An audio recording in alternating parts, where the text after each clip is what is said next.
They came down out of the star spaces unto this earth, so that they might deal a grim and heavy judgment upon their former servants, and they went to and fro upon the earth, terrible in their wrath, like unto mighty towers of flame that walked like men. Yea, and verily was it writ of old, terrible be the elder gods in their wrath in the hour of their coming hence.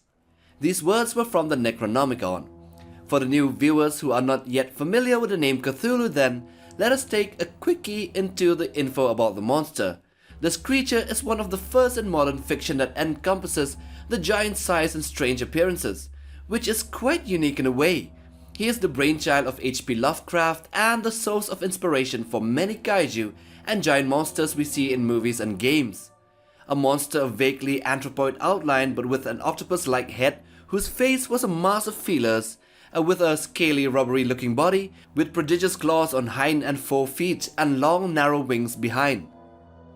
So alright, Cthulhu is a member of the group of cosmic beings called the Great Old Ones, and they are the offsprings of the near omnipotent entities called the Outer Gods. These beings apparently exist out of the normal space-time, and although worshipped by deranged human cults, these beings are generally imprisoned or restricted in their ability to interact with most people cause many of them are located beneath the sea or inside the earth or in other dimensions, and contact with people is at least until the hapless person is unwittingly exposed to them.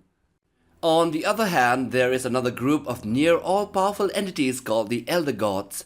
They have mostly human-like appearances, and they are benevolent in nature. In different parts of the world such as Egypt, Mesoamerica, and the Mediterranean, they were worshipped by ancient humans as gods. The Great Old Ones call these Elder Gods as the Pain Lords. The Elder Gods are said to be the former lords of the Great Old Ones, while some have specific appearances like for example Nodens, who look like Gandalf. Most of them are described as terrific towers of flame. They are said to rule in the star Gleuvo, which is Betelgeuse, from which they watch the earth eternally. Although they were not explained as much by Lovecraft, their mythos spring from the stories written after the author's death. And in these tales, it can be said that the Elder Gods oppose and often wage war with the Outer Gods and the Great Old Ones, so it can be assumed that the battles were cosmic in nature and often occurred in strange planets and outer space. There are slight details we can see about what happened after the war between the Great Old Ones and the Elder Gods. For example, they are almost at par in power with the Outer Gods and are magnitudes more powerful than the Great Old Ones. In the Unaussprechlichen Kulten, it is said that both the Earth and the Elder Gods originate from a nameless dimension in which they ruled supreme. They created Azathoth and Ubosatla as slaves so that they would in turn create a race of servants. Not long after, the Elder Gods entered the universe and installed their power in Betelgeuse. They broke into a war with the Great Old Ones, standing victorious and imprisoning them in the Earth or other planets and dimensions. But it is grimly prophesied in the Necronomicon that the Great Old Ones shall break free when the cycle returneth, and the Elder Gods shall wage war with them once more. But the Great Old Ones are not as powerless and frail as they might seem in front of them. For example, they were responsible for killing all of Cathanet's family, and this Cathanet was another of the Elder Gods.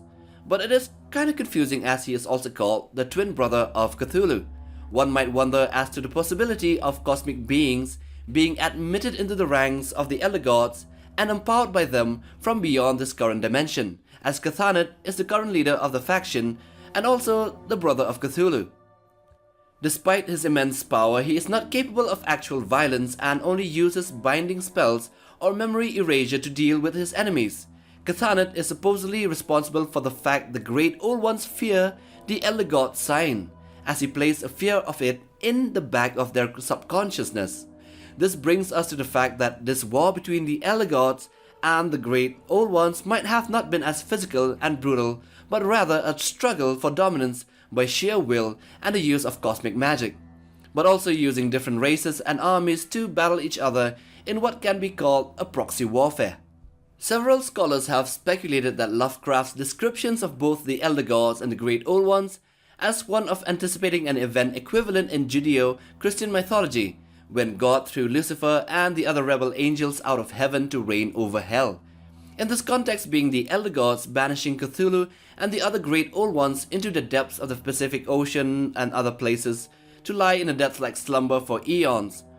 But whatever it might be, it seems that as being prophesied in the Necronomicon, Cthulhu, Shub-Niggurath, Nyarlathotep, Cthulhu and the others with the combined strength of the other gods under Azathoth shall face off again with the Elder Gods in a war that will determine the universe.